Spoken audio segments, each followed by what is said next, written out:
COVID-19 is making life difficult for all of us these days. Can't go out, you can't do a lot of the normal working that you normally do.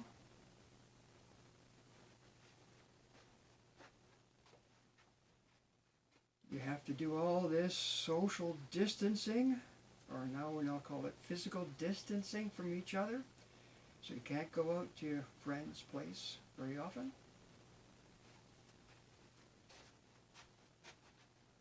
And most importantly, for the purpose of this video anyway, it really messes up Toastmasters. Oh, you wonder what Toastmasters is? And why anybody would want to do that anyway? Fellow Toastmasters and most welcome guests. Toastmasters is something that helps a lot of people in many different ways of their life. Their professional life, as well as their personal life, and perhaps just the overall thing. That's what it's done for me. I'm going to go back a few years, actually many years, when I was early on in my career as a technical officer at what was then called Atomic Energy of Canada Limited. Now you know them as Canadian Nuclear Labs, or CNL for short. I had a lot of difficulty at that time expressing myself or just working with a lot of people. And in terms of expressing myself, I had a lot of difficulty speaking to a group of people, or even just one other, if that other was an authority figure. This was becoming quite an issue, and yes, it was definitely limiting my options, my career progression opportunities. And one year my supervisor came to me at a special meeting, what we used to call performance appraisals. And he suggested to me, probably because at that time he and among a lot of others that worked in our building were organizing the Chalk River Nuclear Laboratories Toastmasters Club. In any case, he had this fresh in his mind that perhaps Toastmasters would help me become a better employee for the company we both worked for. Now, this was not something that I took very favorably at that time, because yes, I too had heard about this Toastmaster thing and had formed a very negative feeling about this. You see, I thought of Toastmasters as a bunch of sadists who would prop victims up in front of huge crowds and make them sweat blood.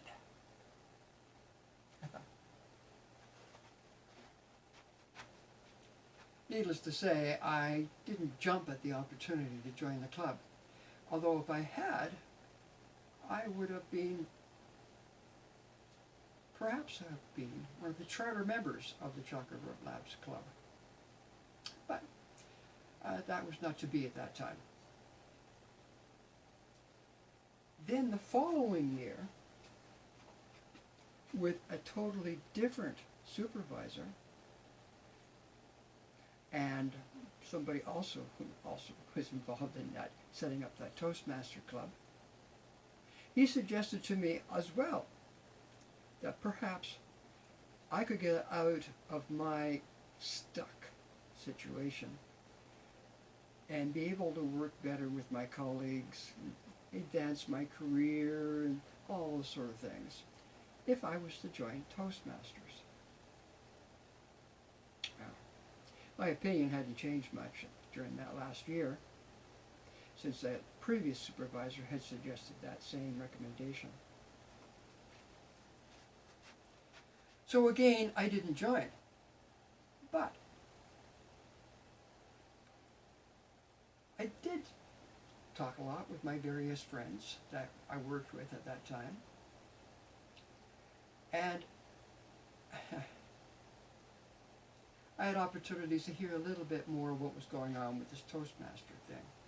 So I knew who to talk to after one lazy Sunday afternoon when I was just channel hopping through all the variously prepared TV shows that were available to me on the cable at that time. And these professionally made shows would hold my attention little long enough to click on to the next one until I got to the community channel. The community channel, yes. A show put on by amateurs. Here, perhaps because it was just so different, I paused for a moment in my scanning through the channels.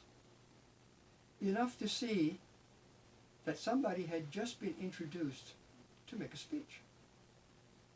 I didn't know it at the time, but this was a area contest that had been televised by the newly formed area. That had, well, I guess the area hadn't necessarily been just newly formed, but my club had just recently joined the area, so it was newly participating in this club, and the area meeting was being televised. And this particular speech, it just happened to come across, showed a gentleman who was doing his first skydive. At first I saw a gentleman standing there on a makeshift wooden stage, right? Stage which is a pallet basically. And he had introduced himself, somewhat like I did at the beginning of this speech. And he was then describing what he was doing. He was in a class high up in the air, looking out through an open doorway of an airplane, about to do his first skydive. Again, at first I was seeing a gentleman standing on a makeshift stage. Very shortly, as he reached out and pantomimed, holding on to the open edges of that doorway, I was no longer seeing a gentleman give a speech. I was seeing somebody high up in the sky. And I was wondering, what's next? My finger was still on the go forward channel on the remote control to look at the next channel. But I wasn't changing. I was watching this amateur production. And then he leaned forward and gave a little hop, like that, perhaps down off of the edge of that makeshift stage. And that simulated that he jumped out of the airplane. Suddenly, he was flying through the air. Well, most of the speech was just getting up to that point. So as I recall, that's where the speech sort of ended. But it was fantastic as to how he caught my attention. Giving a speech like that, it was incredible. To have the ability to stand in front of a crowd and captivate people's attention. To organize your thoughts on the fly, be able to get things out, expressed clearly, usefully. That caught my attention. I wish I could do that. So later that week, remember I mentioned I had some friends who, as it turned out, were Toastmasters? I talked to them. And shortly afterwards, I got an invitation to join two clubs. One was the Deep River Club, and one was the Chalk River Club. Now, actually, this person I spoke to did invite me to both of those clubs. So I got an idea to see what an evening club, the Deep River Club is an evening club, and a noon hour club. The Chalk River Club is a corporate club that meets on the workers in one of the buildings at CNL, our workers meeting room. And I had a choice between which of the two I liked. At that time, I chose the Chocolate River Labs because it was a lot more convenient for me. And I was fortunate that due to my position, I had the flexibility to change my lunch hour a little bit so I could fit into that slot. A lot of people I worked with at CNL did not have that flexibility, so that was not possible for them to join the noon hour club. And did I mention too that a lot of my supervisors were also members of that club? That helped a lot too. In any case, I was able to join that club many years ago. That was before the millennium, actually. If you were to check my record as to when I joined, it would show that I joined after the millennium. That's because I had a little break in my Toastmaster period, and the earlier part was never recorded. In any case, I joined, and it was a while before I did my first icebreaker. But I went every week. Why? Because when I came in that door at the back of the room, I was instantly welcomed as a guest and later as a member. But I felt very welcome, and that was the place to be each time, each week during that time slot. And I also, of course, that person who invited me to join clubs also became my mentor.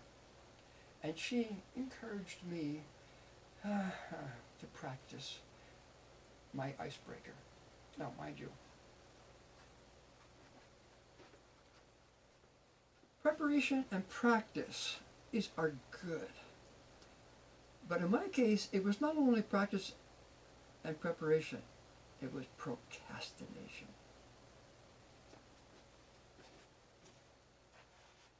Did I mention I was terrified of public speaking?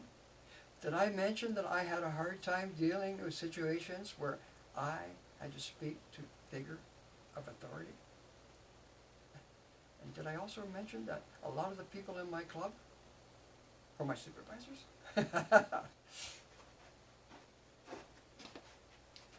So, I had to prepare. I had to prepare it for this presentation, this icebreaker speech, this biggest and most important speech I would have to make in a long time. Now, mind you, I had done presentations for my job at earlier times, but basically they were just head down, and I read every word that was prepared. Did I peek at anybody? No. I just read what was there and scuttled off the stage as quickly as I could afterwards. It was not a pleasant experience. So here I was, going out once a week to have fun, playing Toastmasters. An odd expression, playing with Toastmasters. Well, I use that expression because I have fun with Toastmasters. It's a learning experience, don't get me wrong, but a lot of the things I did, I considered fun. And I still encourage that for a lot of people. Don't come out to Toastmasters as a duty. You may have some duties, but come out for the fun too. Yes, I'll get back to my story. My icebreaker speech. Well, basically your icebreaker is little more than just introducing yourself to the club. Like you start out by saying when you were born. You can introduce yourself as to where you grew up. It's only a very short speech, like I believe it's 4 to 6 minutes. So you have to be brief, what you have to say. But just getting up to the front of the room and speaking to the group can seem such a big, big challenge to overcome. So what do? You practice with your mentor, of course.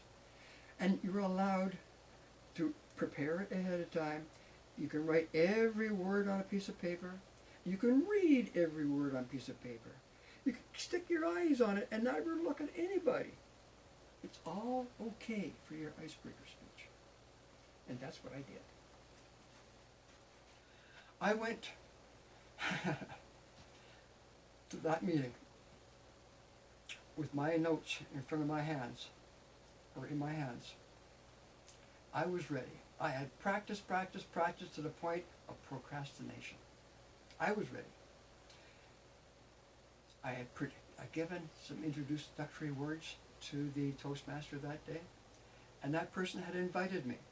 So I was all ready to go. I was ready. On paper anyway, I was ready. Emotionally, I was a wreck. So the person invited me, and I started to go. And off I went to the front of the hall, stood behind the lectern when I was supposed to, and froze. What am I going to do now? I looked around, not because I wanted to, but because I was terrified. I looked at the Toastmaster who just introduced me, and that person nodded. I looked over at my mentor, and that person nodded too. So then, I already had my notes all unfolded in front of me, so I just sort of brought them up, and I started reading. I read every single word that was on there without even looking up. And then when I was finished, I put it down and looked over towards the Toastmaster, put my hand out, and from that point, everything just seemed like a buzz. I don't remember what happened hardly for the rest of the day. I think I remember, before the meeting was over, hearing a review of my speech by my speech evaluator. They congratulated me. At least, I believe they did. I don't remember much of it. They congratulated me on how well my speech worked out. They were quite happy that I had done this. Mind you, looking back at it myself, I'm sure it was the worst speech I ever did, but it was one of the most important speeches I ever did. And that is what this is all about. Icebreaker is all about getting started in public speaking. I did a little preparation, I did the actual doing, and I got it done. Then I went on to many other speeches after that. I went through my first CC manual and got that certificate. And that was great. That was very, very nice for me. I appreciated that. The excitement, all the help I got from the other Toastmasters, it was really something that I found a lot of fun doing. So I was very happy with that. Then came the advanced speeches. Wow. This was a lot more interesting. There were a lot more different things. And the advanced manuals were a little different. Rather than 10 for a manual, it's only 5 for a manual. And they're usually longer speeches, and they had a lot more, I thought, interest to them. And of course, there were a lot of different manuals, so you could choose which one you wanted to do. And then along with the manuals, there were special projects you had to do as well, as you worked your way up through both the leadership path and the speaking path. This is the original Toastmasters I'm talking about now. Until you brought them all together at the end at the DTM project, or HPL, High Performance Leadership. You did a lot of things you had to do to get that DTM at the top there. But all of that led to a very different me that started Toastmasters. I was a lot more confident person. At one time, I could hardly do anything for my benefit in terms of, call it, management, to talking to my people, volunteering for things that were good for me. All of these things were difficult, but they became easier as time went on. I found myself into more interesting work at AECL. I found myself having more fun working with other people.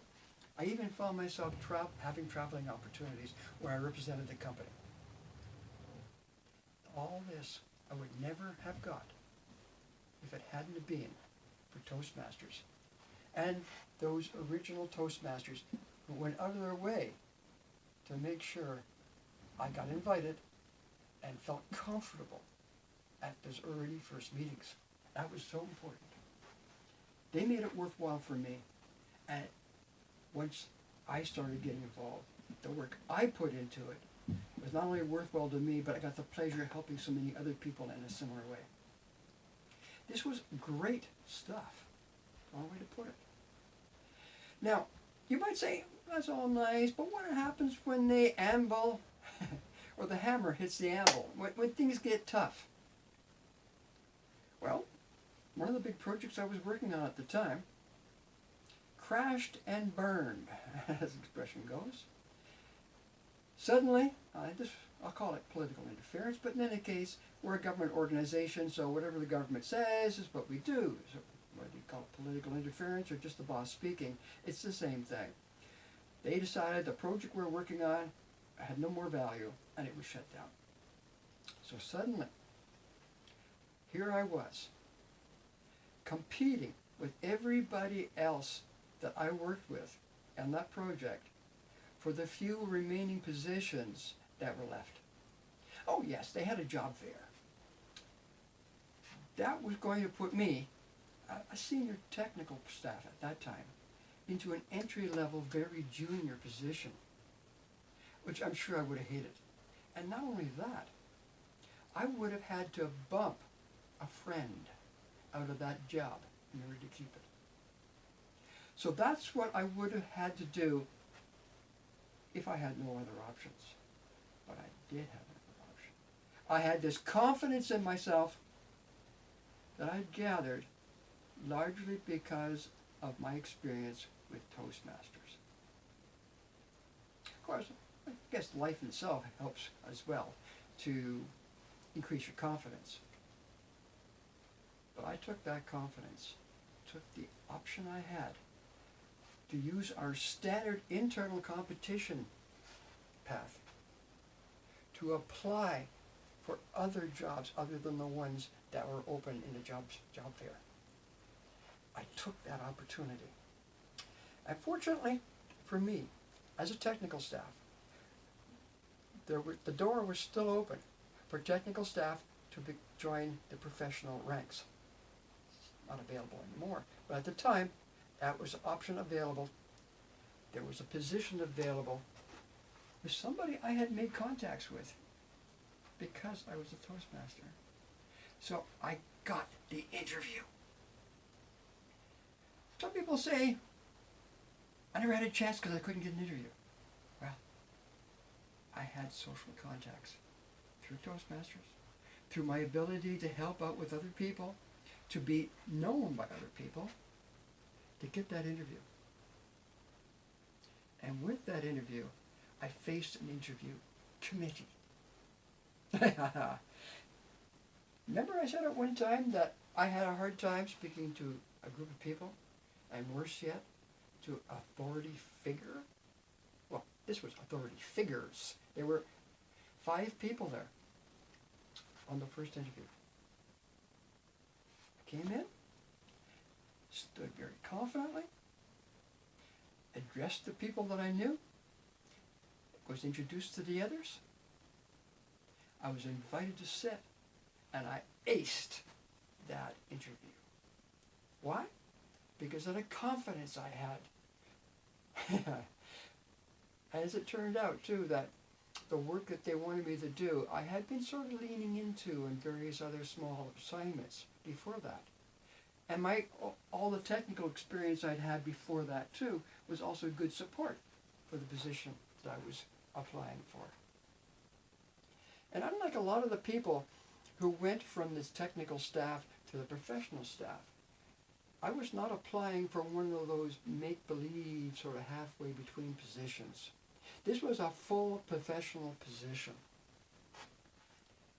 And it worked very well for my career. I went from about here, which was pretty well the top level of, near the top level of the technical scales. This is, when you're near the top level of the technical scales, you've got to do wonders every year to get the tiniest little increase. So I went from that scale to the bottom end. Notice my hand's going higher. To the bottom end of the professional scale, where if you just breathe every day, you get a huge increase. Wow, eh? Well, I did more than just breathe every day. I continued my Toastmaster skills in this new job I had to excel. I suspect that during the latter half of my career, when I was on the professional scales, I made more money under the curve than I made during the entire part I have at the technical scale, when I had the huge expenses of bringing up a family. Yes, right. So, how do they do that? I give Toastmasters a lot of the credit for what made a big difference in my life. Now you might ask, okay, it's great for the career, but what else does it do for you? Well, I'm retired right now. I worked 43 years for ACL/CNL, and I had a lot of fun with that, but that's behind me now. I'm looking forward to what I want to do. Well, I didn't want another real job. I could have. There have been some offers where I could travel somewhere and do similar work to what I had done before, either as a technical person or as a professional person. But I kind of like this idea of being retired and picking what I want to do. Well, one of the things I did was join a seniors organization called Silver Threads, in addition to continuing Toastmasters, of course. With Silver Threads, I was hardly there any time at all, and they made me a director. A director. That's one of the positions I always thought was way up there and I would never get. So I'm a director right now, helping out with senior citizens. These senior citizens are very active, by the way. There's a lot of things they like doing. So it's a lot of fun helping them out. But that's for another speech as to what I'm doing in retirement. The key part of the story I'm giving across in this story is what happens when you look at Toastmasters. Yes, it can be a scary thing, and there's a lot of misconceptions about what's happening. Yes, we will expect you to stand up in front of our group and introduce yourself in a short speech we call the icebreaker. But that can be a lot of fun, and don't forget, there's a lot of help there. The people will be there to help you. You'll have a mentor to help you. And this is all in addition to the proven technique and system that Toastmasters has been working on for many, many, many, many years. It's a well-developed system. And yes, it is evolving with time right now, and there are some hiccups with that. But it is evolving with times. It is becoming a better system. And I'm still having fun with it. Okay? Just like with making this speech right now as a tutorial to help people get a feeling for what's going on. To see what Toastmasters can do and have fun. And yes, COVID is stopping us from having our regular meetings. But we can still do staging with a camera like this. And expressing another point like this. And that brings me to the end of the speech, except to invite you all, look up in your area to see what Toastmaster clubs are available. Perhaps check out videos like mine, and then look into it. The club that I currently belong to is called the Pembroke and Area Toastmasters. You look up in the internet, you'll find that. There is an invitation page. There's phone numbers on it. There's places. It describes where we meet and how we meet. That's just more important these days, because we don't actually meet at a central location anymore. We're now meeting usually by Skype, although we're evolving that as to how it's going to happen. So I look forward to seeing you, and keep in mind, Toastmasters can be a lot of fun. It can be good for your career. It can be good for yourself. It can be good for every part of your family life. Hey, you're invited. Let's see you soon. Bye now.